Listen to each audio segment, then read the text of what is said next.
우리가 이제 저번 주 10절까지 살펴봤는데 이 11절 이후로 이렇게 보시면 이 내용들이 교차적으로 이렇게 전개가 돼요. 이게 무슨 말이냐면 우리가 보통 뭐 영화 같은 걸 보시면 항상 주인공 장면만 이렇게 따라가지 않잖아요. 그죠? 예, 이 장면 나왔다가 이 장면 나왔다가 막 교차적으로 전개되는 내용을 볼 수 있는데 마찬가지로 지금 요한복음 18장 11절 이후로 보면은 예수님의 이야기가 나왔다가 베드로의 이야기가 나왔다가 이렇게 왔다 갔다 하는 그런 내용을 볼 수 있어요. 그래서 오늘 우리가 살펴볼 것은 베드로에 대해서만 살펴보려고 합니다. 그 베드로가 예수님을 부인하는 그 초점에 맞춰서 우리가 볼 것인데 그렇게 되면 이제 몇 구절은 이렇게 넘으면서 살펴볼 것이에요. 11절 우리가 읽어보도록 하겠습니다. 11절 한 목소리로 시작. 그때 예수님께서 베드로에게 이르시되 네 칼을 칼집에 꽂으라. 내 아버지께서 내게 주신 잔을 내가 마시지 아니하겠느냐 하시니라. 베드로가 예수님을 잡아가려고 하는 그 무리들 중에 대제사장의 종이 있었죠. 종 말고. 그 말고의 귀를 칼을 뽑아가지고 베드로가 그 귀를 잘라버리죠. 그죠? 근데 예수님은 베드로에게 칼을 다시 집어넣으라고 해요. 다른 복음서에 보면은 칼을 쓰는 자는 칼로 망한다고 그런 말씀까지 하십니다. 그러면서 네 칼을 칼집에 꽂으라고 그렇게 말씀을 하고 있습니다. 베드로는 항상 보면은 이를 그르치는 제자예요. 그죠? 항상 예수님이 하시는 그 계획에 자꾸 걸림이 되는 그러한 모습들을 우리가 이제 복음서에서 볼 수 있는데 마태복음 16장 21절로 한번 가보도록 하겠습니다. 이제 예수님이 자신의 죽음과 부활을 제자들에게 언급하는 그런 장면이거든요. 근데 여기서 어떠한 일을 베드로가 하는지 보세요. 21절부터 23절까지 제가 읽어볼게요. 그때부터 예수님께서 자기가 반드시 예루살렘으로 가서 장로들과 수제사장들과 서기관들에게 많은 일들로 고난을 당하고 죽임을 당하며 셋째 날 다시 일으켜지실 것을 자기 제자들에게 보이기 시작하시니 제자들한테 내가 앞으로 이렇게 될 것이다 하고 말씀을 하셨어요. 그때 베드로가 그분을 붙잡고 그분을 꾸짖기 시작하여 이르시되 사람이 창조주를 꾸짖는 그런 장면을 볼 수 있죠. 주여 그럴 수 없나이다. 이 일이 결코 주께 임하지 아니하리라. 지금 베드로는 예수님의 계획에 걸림이 되고 있는 것이에요. 그죠? 절대 그렇게 되지 않을 것이라고.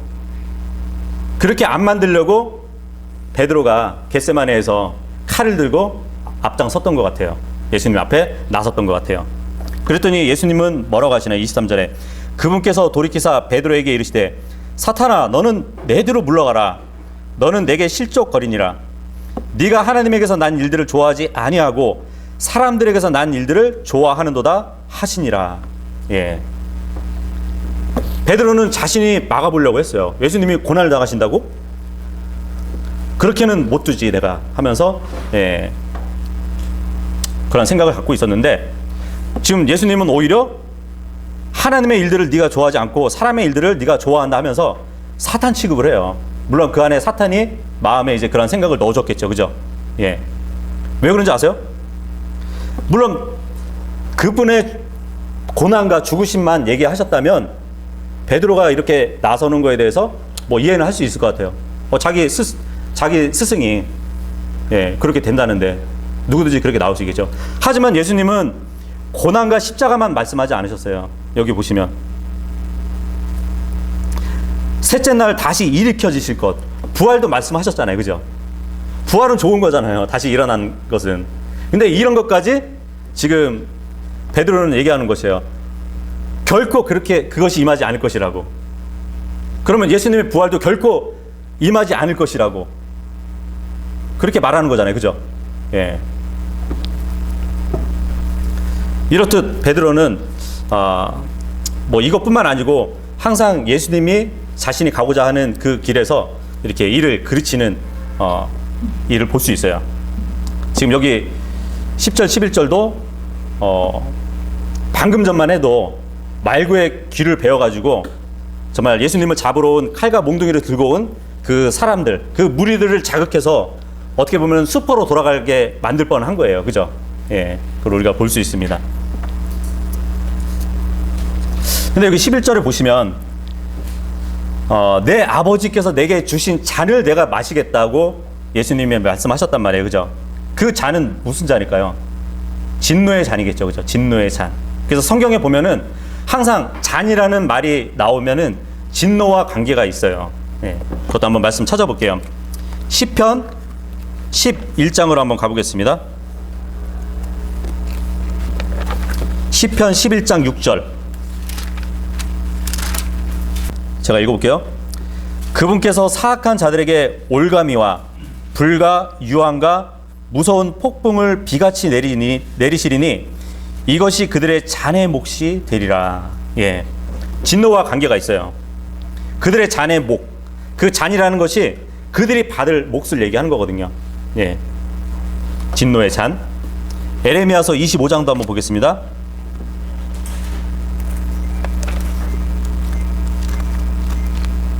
에레미야서 25장 15절도 보시면 주 이스라엘의 하나님께서 내게 이같이 이르시되 내 손에서, 하나님의 손에서 이 경노의 포도즙 잔을 가져다가 내가 너를 보내어 경고하게 한 모든 민족들로 하여금 마시게 하라.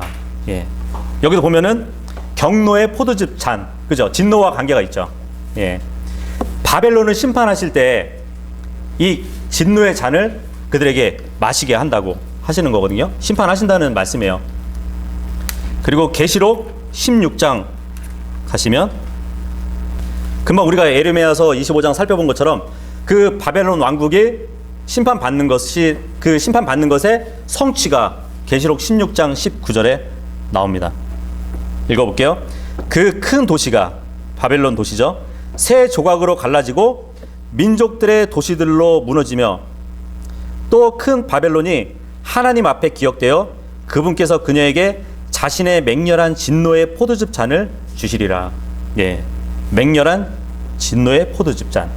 예, 그래서 성경에서 잔 하면은 진노와 관계가 있는 것이에요. 근데 지금 11절에 예수님께서 내게 주신 잔을 마신다고 하시잖아요. 그죠? 그러면 이 잔은 뭘까요? 진노의 잔이에요. 예, 예수님이 십자가에서 받을 그 진노, 그 진노의 잔을 마신다는 거거든요. 원래 이 진노의 잔은 우리가 마셔야 되는 것이에요. 예, 우리가 진노를 받을 사람들이었어요. 하지만 예수님이 먼저 그 진노의 잔을 마셨기 때문에 우리가 진노의 잔을, 우리가 심판을 받지 않는 것이에요. 왜냐하면 우리는 예수님의 한 몸이 된 거잖아요. 그죠? 우리의 한 몸이 이미 진노의 잔을 마셨단 말이에요. 그래서 지금 베드로한테 날 막지 말라. 나는 아버지께서 내게 주신 그 고난의 잔, 진노의 잔을 마셔야 된다. 그렇게 말씀을 하시는 것이죠. 예. 그 11절 쭉 내려가서 15절 예, 읽어보도록 하겠습니다. 15절 시작. 시몬 베드로와 또 다른 제자 하나가 예수님의 뒤를 따라갔는데 그 제자는 대제사장을 알므로 예수님과 함께 대제사장의 관저로 들어갔으나, 예, 예수님이 이제 잡혀가는데 시몬 베드로가 이제 예수님을 따라가는 그런 모습을 보여주고 있는데, 시몬 베드로뿐만 아니고 지금 또 다른 제자가 하나가 또 있대. 그죠? 예, 둘이서 지금 예수님을 쫓아가고 있는 것이에요. 근데 이 또 다른 제자 왜 밝히지 않았을까요? 누굴까요? 또 다른 제자가. 그래서 이 또 다른 제자에 대해서 이제 요한복음 20장에 가면은 누군지 밝혀준다 그러거든요. 요한복음 20장 가보도록 하겠습니다. 요한복음 20장 2절 보시면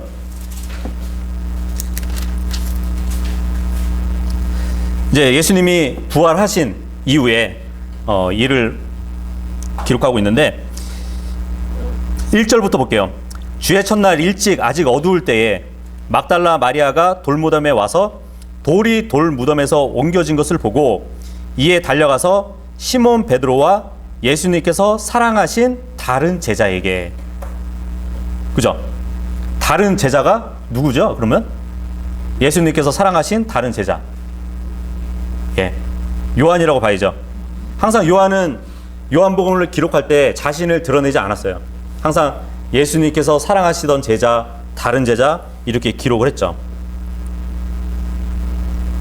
네, 다른 제자에게 나아가 그들에게 이르되 그들이 주를 돌무덤에서 옮겨다가 어디에 두었는지 우리가 알지 못하노라 하니라. 3절에 보시면 그러므로 베드로와 그 다른 제자가 나아가 돌무덤으로 가니라. 다른 제자. 그리고 4절에도 이처럼 그들 둘이 같이 달려갔는데 그 다른 제자가 베드로를 앞질러 달려가서 먼저 돌무덤에 이르렀더라. 서로 달려갔는데 다른 제자가 먼저 달려갔대요. 뭐 많이 들어봤죠? 예, 그러면 베드로보다 좀 젊었을 거다 하는, 예, 요한이 더 젊었잖아요. 예. 그리고 8절에 가면 그제야 돌무덤에 먼저 왔던 그 다른 제자도 들어가서 보고 믿었으니, 계속 다른 제자 이렇게 얘기를 하죠. 근데 이제 결정적으로 2절에 보면은 예수님께서 사랑하신 다른 제자 이렇게 얘기를 한단 말이죠. 그렇다면 돌아와서 요한복음 18장 15절에 시몬 베드로와 또 다른 제자 하면은 누구를 가르친다고요? 가리킨다고요? 요한을 가리킨다고요. 그죠? 근데 좀 이렇게 요한으로 보지 않을 단서도 좀 있어요. 또 다른 제자가 대제사장을 아는 사람이라고 그랬어요. 그죠? 그럼 요한은 대제사장을 얼마나 잘 알고 있었는지 모르지만 그 관저로 들어갈 정도로 허락을 받은 사람일까? 요한이? 그런 의문이 들 수도 있거든요. 예. 그래서 이 다른 제자가 요한이 아니라 다른 제자일 가능성도 있다. 예를 들어 뭐 제자들 중에 시몬이라는 제자가 있어요.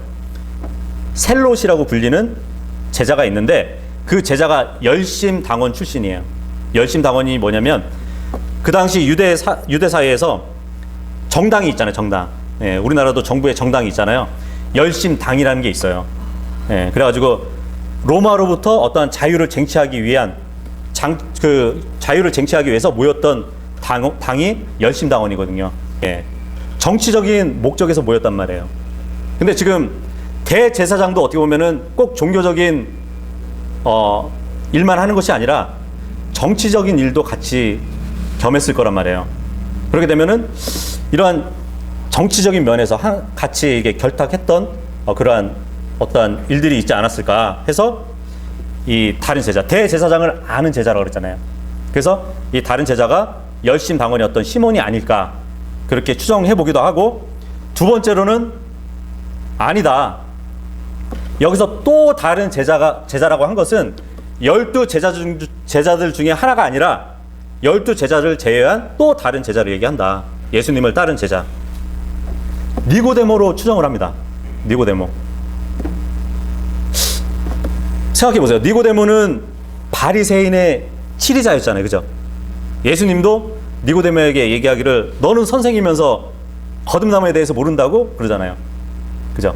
바리새인들 중에 치리자이면서 선생이었단 말이에요. 그러면은 대제사장을 알 수 있는 관계가 더 가깝죠. 그죠? 예. 그렇게 볼 수 있어요. 근데 만약에 이 또 다른 제자가 요한이었다면은 여기서 좀 걸리거든요. 사도행전 4장 한번 넘어가 보세요.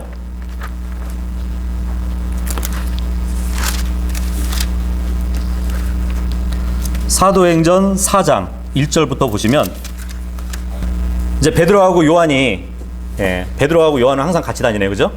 베드로하고 요한이 이제 주님의 말씀을 전하다가 이러한 일들이 나중에 이제 공회 앞에 서게 되는 그런 내용인데, 1절부터 보시면 그들이 백성에게 말하고 있을 때 제사장들과 성전의 대장과 사두개인들이 그들에게 이르러서는 그들이 백성을 가르친 것과 또 예수님을 통해 죽은 자들로부터의 부활을 선포한 것으로 인해 근심하여 그들에게 손을 대었으나 이제 날이 저물었으므로 그들을 다음 날까지 가두었더라. 예. 복음을 전했던 그 베드로와 요한이 지금 가둬진 거예요. 5절 보시면 이튿날 그들의 치리자들과 장로들과 서기관들과 그리고 대제사장 안나스와 가야바와 요한과 알렉산더와 대제사장의 친척들이 다 예루살렘에 함께 모여 그들을 한가운데 세우고 묻되 너희가 무슨 권능이나 어떤 이름으로 이 일들을 행하느냐 하니. 생각해 보세요. 요한복음 18장에 나오는 대제사장이 누구냐면 가야바예요. 가야바. 예. 근데 지금 베드로와 요한을 데리고 이렇게 신문을 하고 있는 것이에요. 어떻게 보면은 개인적으로 모르는 관계라고 볼 수 있지 않을까요? 예. 그래서 또 다른 제자가 요한이 아닐 가능성이 있다는 것.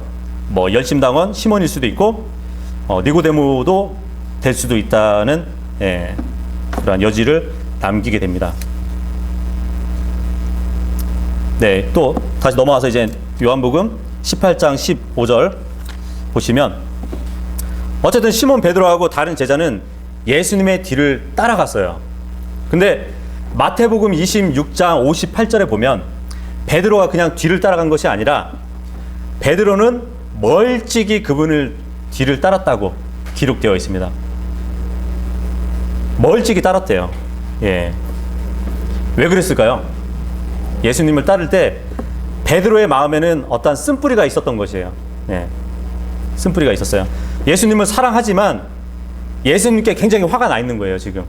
예.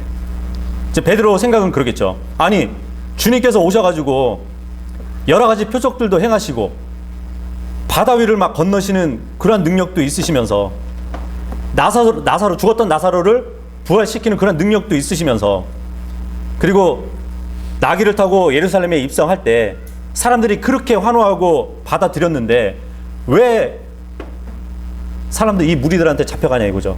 예. 근데 베드로는 굉장히 실망한 거예요, 예수님한테.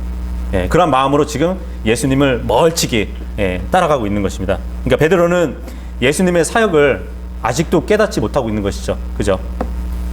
지금은 예수님은 세상을 심판할 때가 아니라 세상을 구원하셔야 될 사역을 하셔야 되는 것인데 베드로는 그것을 깨닫지 못하고 있는 것이에요. 예수님의 뒤를 멀찍이 따라갔다는 것은 어떻게 보면은 믿음의 퇴보를 보여주고 있습니다. 그죠? 예.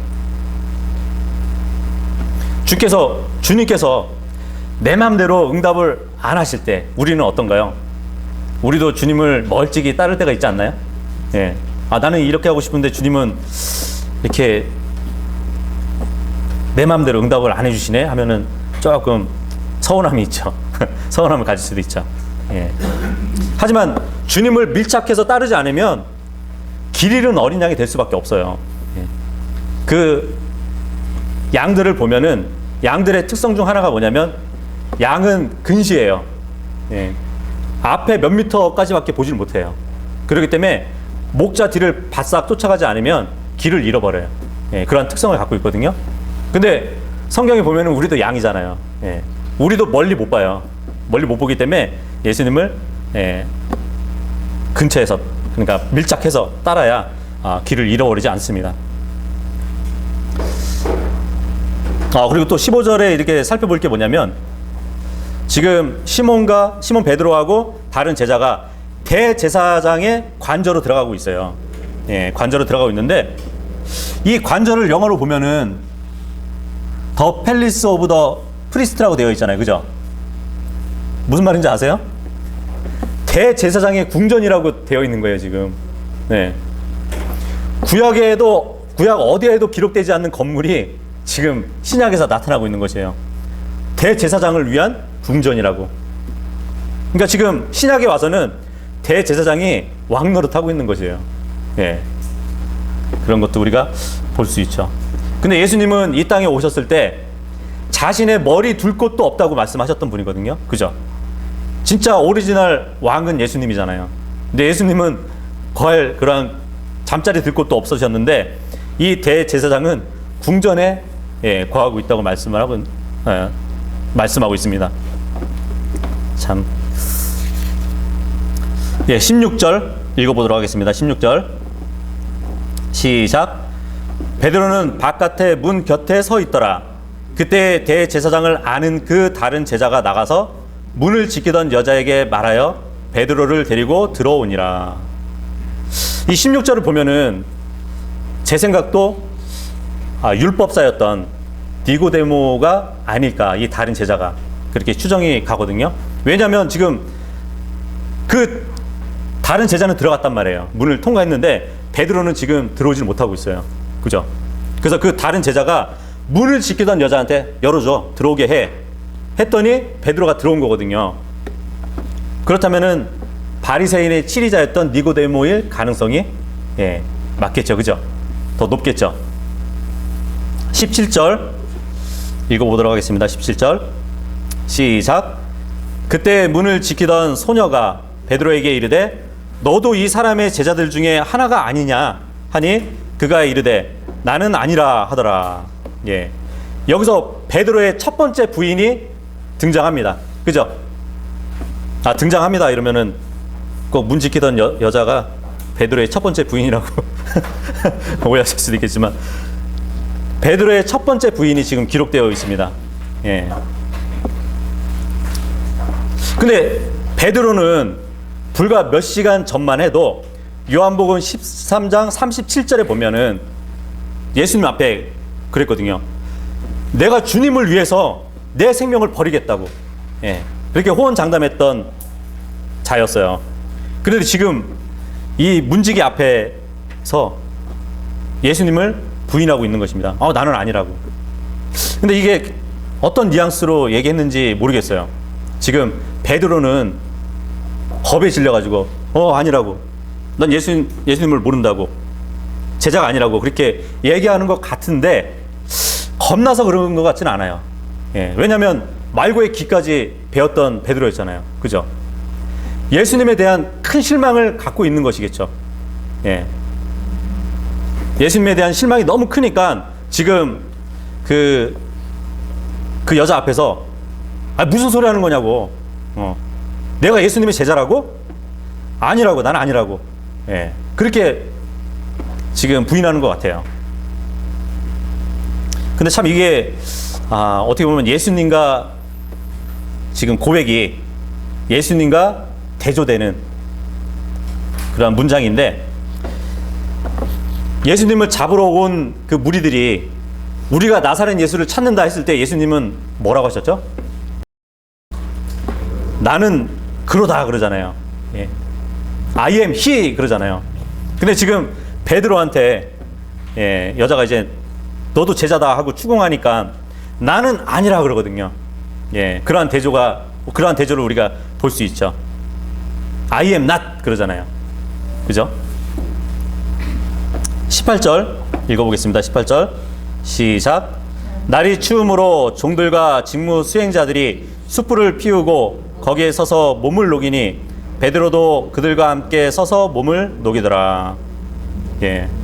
이 장면 보면은 이제 베드로가 대제사장의 관저까지 들어갔는데 이제 몸이 추워서 그런지 어떻게 보면 주님의 적들과 주님의 적들 안에 섞여서 자신을 숨기고 있는 그러한 모습을 보이고 있는 것 같습니다.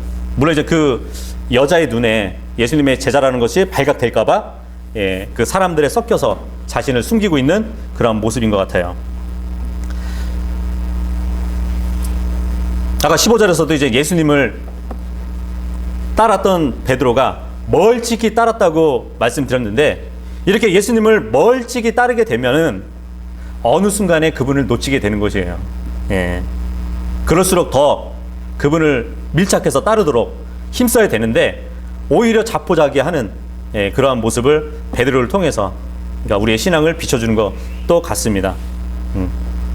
지금 베드로의 모습을 보면은 마치 우리가 정말 신앙생활을 잘 못할 때 세상 죄인들의 틈에 끼어가지고, 그죠? 그들과 세상에 있는 안락을 함께 즐기는 그러한 모습들을 비춰주는 것이 아닌가 하는 사항을 볼 수가 있습니다. 근데 여기 18절에 보시면은 베드로도 그들과 함께 서서 몸을 녹인다 그랬잖아요. 그죠? 그들과 함께 서서 몸을 녹인다. 근데 또 이것은 가룟 유다하고 또 비교가 돼요. 그 5절에 보면은 예수님을 잡으러 온 그 무리들 중에 유다가 있었잖아요. 근데 5절에 보면은 유다도 그들과 함께 서 있더라 이렇게 기록이 되어 있단 말이에요. 그죠? 근데 여기서는 베드로가 그들과 함께 서 있더라고. 예, 이렇게 또 비교를 볼 수가 있죠. 그러니까 우리는 이 베드로처럼 정말 이 세상이 아닌 주님과 함께 서 있을 수 있는 자들이 되어야 됩니다. 25절 읽어보겠습니다. 25절 시작. 시몬 베드로가 서서 몸을 녹이더라. 그러므로 그들이 그에게 이르되 너도 그의 제자들 중에 하나가 아니냐 하매 그가 부인하여 이르되 나는 아니라 하니라. 예. 지금 두 번째 부인을 하고 있는 것이에요. 그죠? 두 번째 부인. 근데 이 두 번째 부인을 할 때 이제 마가복음에는 이렇게 기록이 되어 있거든요. 마가복음으로 한번 가보도록 하겠습니다. 마가복음 14장 70절. 그래서 이 사복음서가 이제 서로 보충해 주거나 하는 말씀들이 있기 때문에 입체적으로 좀 봐야 될 그런 필요도 있습니다. 마가복음 14장 70절에 보시면 그가 다시 그것을 부인하더라. 조금 뒤에 곁에 서 있던 자들이 다시 베드로에게 이르되 너는 확실히 그들과 한패라. 너는 갈릴리 사람이며 네 말투는 거기 말투와 일치하느니라 하거늘. 네.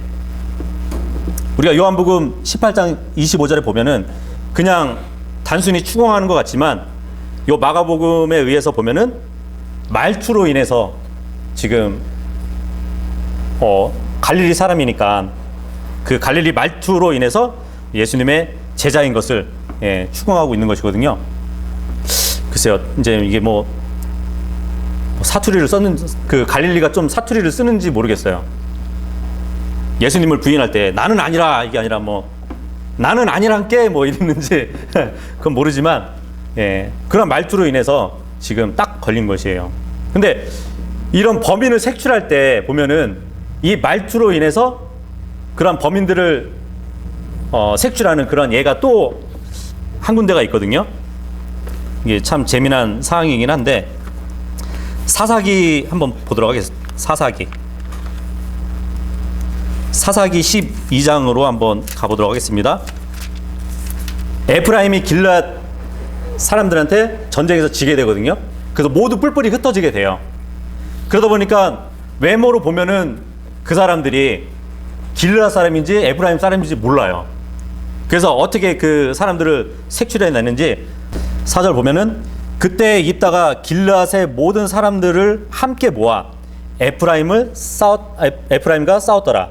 길앗 사람들이 에프라임을 쳤으니 이는 그들이 말하기를 너희 길앗 사람들은 에프라임에서 도망한 자들로서 에프라임 사람들과 므낫세 사람들 가운데 있느니라 하였기 때문이라.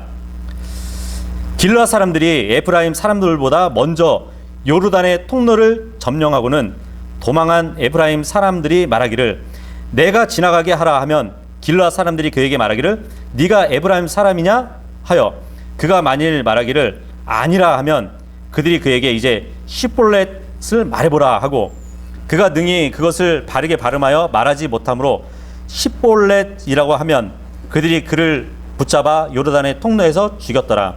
그때 에브라임 사람들 중에서 쓰러진 자가 42,000명이더라. 무슨 말인지 아세요? 지금 대기하고 있는 것이에요. 길앗 사람들이. 그래서 이제 딱 그 경계를 넘어가야 이제 그 에브라임 땅으로 갈 수 있으니까. 너 에브라임 사람이야? 아닙니다. 그래? 시볼렛 해봐. 그러니까 시볼렛 했는데 발음이 안 되니까 거기서 그냥 쳐 죽인 거예요.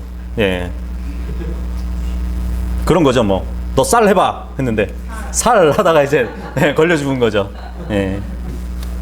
마찬가지로 이제 돌아와서 보면은 시몬 베드로도 갈릴리 사람이었기 때문에 말투가 이제 달랐던 것이에요. 그래서 사람들이 그 말투를 알아보고 너도 그 예수의 제자가 아니냐 그렇게 물어본 것이거든요. 여기서 이제 두 번째 아니라고 부인하는 장면을 볼 수 있습니다. 26절 예, 보도록 하겠습니다. 26절 돌아와서 시작. 대제사장의 종들 중 하나는 베드로가 귀를 벤 사람의 친족이더라. 그가 이르되 그와 함께 동산에 있던 너를 내가 보지 아니하였느냐 하니. 예, 여기서 이제 베드로의 세 번째 부인을 하고 있는데, 여기서 완전히 빼박이죠, 그죠? 예, 몽타주가 필요 없어요. 그 장소에 있던 사람이 베드로를 봤다고 지금 얘기하고 있습니다. 근데 이것도 마가복음 14장, 아까 14장 봤는데 14장 71절, 72절에 보시면 그냥 부인하지 않아요, 베드로가. 마가복음 14장 71절, 72절을 보면 베드로가 그가 저주하며 맹세하기 시작하여 이르되 나는 너희가 말하는 이 사람을 알지 못하노라. 예. 마지막에 가서는 저주하고 맹세를 한대요. 저주하고 맹세를 하면서까지 예수님의 제자가 아니라고 부인하고 있는 것이에요. 참, 정말 이 정도면은 베드로가 겁이 나서가 아니라 정말 예수님에 대한 실망이 가득 찼다는 것을 우리가 볼 수 있습니다. 만약에 겁났다면은, 정말 겁이 나서 부인을 했다면 다른 제자들과 그냥 똑같이 예수님을 버리고 달아났으면 돼요, 그죠? 근데 예수님을 이렇게 쫓아오면서 지금 이 사람들 앞에 부인하는 이 장면을 보면 참으로 이제 베드로가 어떠한 예수님을 사랑하지만 그분에 대한 실망감이 컸고 굉장히 복잡했을 것 같아요, 마음이, 그죠? 예, 그러한 심정을 우리가 볼 수 있습니다. 27절 읽어보겠습니다. 시작. 그때 베드로가 다시 부인하매 곧 수탉이 울더라. 예, 예수님의 말씀대로 네가 3번 부인할 때 닭이 몇 번 운다고요? 예, 2번 운다고요. 그래서 이 수탉이 우는 것은 2번째 울음입니다. 예. 그러니까 사복음 전체를 보면 이 베드로의 사건이 밤 12시에서 새벽 3시 그 중간에 일어난 것으로 볼 수 있습니다. 근데 이제 요 수탉은 유대인들의 닭이 아니고 로마의 닭이에요. 예, 예루살렘 도시 안에서는 닭을 기르도록 허락되지 않았거든요. 예, 그래서 이제 로마 사람이 갖고 있는 닭이라고 보시면 됩니다. 근데 지금 베드로가 마지막 부인을 할 때 닭이 울었잖아요. 누가복음 22장 61절에 보면 마지막 부인을 했을 때 닭이 울 때 예수님이 베드로를 봤다고 그렇게 기록되어 있어요. 그 모습을 본 예수님의 마음은 어땠을까요? 뭐 미리 알고 계셨지만 그러한 일이, 그 주님의 말씀이 성취됐을 때 그 베드로의 모습을 본 주님의 마음은 굉장히 아프지 않았을까 생각됩니다. 잠언서 29장 25절에 보면 사람을 두려워하면 올무에 걸린다고 말씀을 하셨거든요. 베드로는 담대하게 예수님을 전하기도 했지만 사람을 두려워하면서 예수님을 부인했던 것이에요. 우리도 마찬가지로 세상 사람들과 대면할 때 담대할 때는 예수님을 전할 수 있지만 담대하지 않을 때는 또 예수님을 부인하는 그런 삶도 살 수도 있기 때문에 사람을 두려워하면 안 되는 것이죠. 그러한 것들을 우리가 이 본문에서 교훈을 얻을 수 있습니다. 그래서 주님을 멀찍이 따르지 않고 또한 이 세상 사람들에 섞이지 않고 항상 주님 뒤에서 밀착해서, 그렇다고 예수님을 더 앞서가지 말고 예수님의 뒤를 밀착해서 따라가시는 여러분들이 되시기를 바라겠습니다. 예.